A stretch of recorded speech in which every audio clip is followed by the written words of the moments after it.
What's up, everybody? Welcome to your reading for May 9th, 2021. I am Rivka, and I'm with Rivka's Mystical. If it is not May 9th, still give it a watch. Time is an illusion, whatever. See what resonates.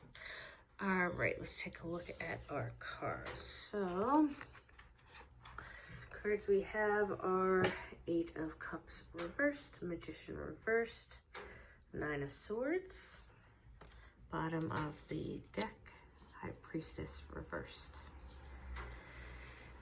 So with the ever-changing wheel that is this life, with things constantly in motion, constantly changing, it's something we can always count on.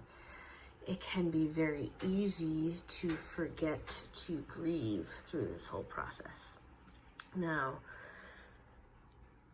with each new phase, we are changing, we are moving, we are letting go of the old, we are becoming a new person.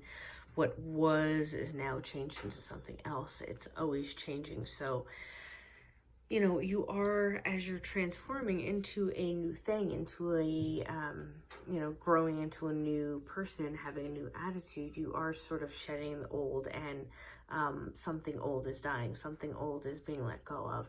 And we often forget to take the time to grieve something that, we're changing out of into something else. Taking the time to grieve what we're letting go of, even if it does serve you, even if it is something that you intend to get rid of because it's better for you to get rid of it, there's still a grieving of a loss there because you are changing, you are moving forward, you are leaving something behind. So remember to, during life, in transition periods, give yourself what you need for serious. Take the time to sit with yourself. Take the time to give pause when you need it. Give the time for grieving when you need it. Give the time for celebration. And as you're transforming, as you're moving forward, you can be grieving something you're letting go of at the same time as celebrating something new that you're looking forward to. Both can exist at the same time, but allow space for all of those feelings of human experience. Allow space for you to feel all of those things. If you just start, squishing it down, you're going to start to poison yourself instead of figuring out a plan of how to move forward. And sometimes it's not even a matter of figuring out plans, so to speak. It's just making sure that in your routine, you're allowing space for certain things, like a grieving process, or like an adjustment period, or making sure that you get rest in between everything, because everything is such an adjustment, even if it's planned, even if it's intended, even if you mean to do it. It can be very difficult to move forward in the right state of mind if we're not aware of what we need at the time.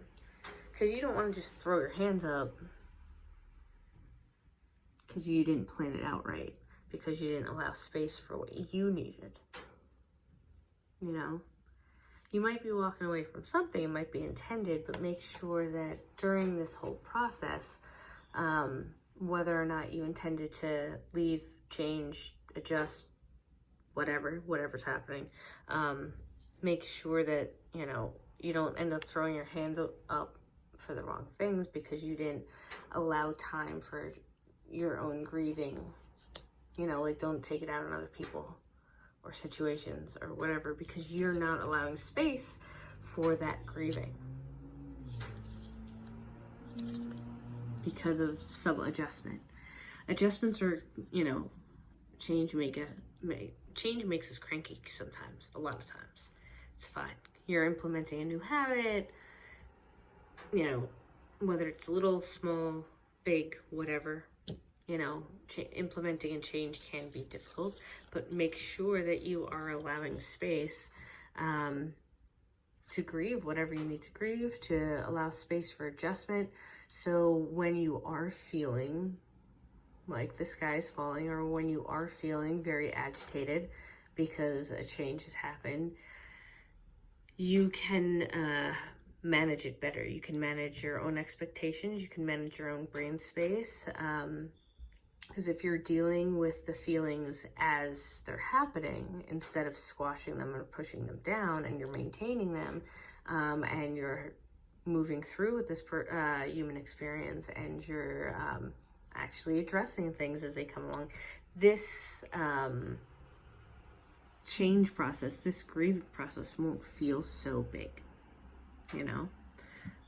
If you're allowing space for it as you need it, if you are actually taking the time to allow space for the adjustment period, for the grieving process, but also allowing space for the celebration, and also allowing that good transition period to coexist, this won't feel so big, you know?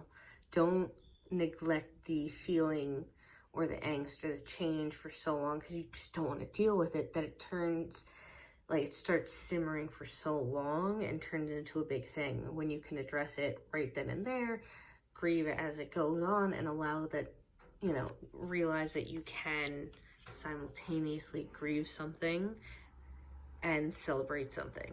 You know, grieve something as you're letting go of the old you, or the old thing, or the old life, or the old process, while you're celebrating wins and realizing, I want to do it this way, or this worked out, or I'm going in this direction and I'm excited about it. So yeah, allow space for the grieving process. It can be overwhelming, it can be painful, you might not want to look at it, but it will be easier if you process through it quicker, as opposed to letting it just fester and simmer. Definitely allow yourself the space to have your human experience, to feel all those things, to heal from it, to grieve from it, to celebrate it, so that way you can go forward and, you know, be able to live your life to the best you can with the tools you have. You know, sometimes it's going to be very difficult, and that's okay. That's why we ask for help. That's why we came here to have this human experience. Some of it's going to be fantastic, you know. Some of it will simultaneously be kind of shitty and fantastic. And it's the good shit that will get us through the bad shit. But allow yourself to grieve the bad shit and celebrate the good shit. You know, why are we going through all the bad shit if we're not looking forward to the good stuff, if we're not celebrating the wins, if we're not, you know, relieved, or if we're not feeling good because of all the good love that's happening in our life too. So allow space for your human experience. Allow space for it. And I will leave it on that, at that note, whatever that sentence means. I don't know. I'm going to leave it at that. So yeah, I have books open for Reiki and for Tower sessions. You can book everything on the website at rivkasmystical.com. Like, subscribe, ring bells, save posts, all those things. And I hope you have a wonderful, lovely day and enjoy your week. All right, I'll see you guys in the next video. Love you guys. Bye.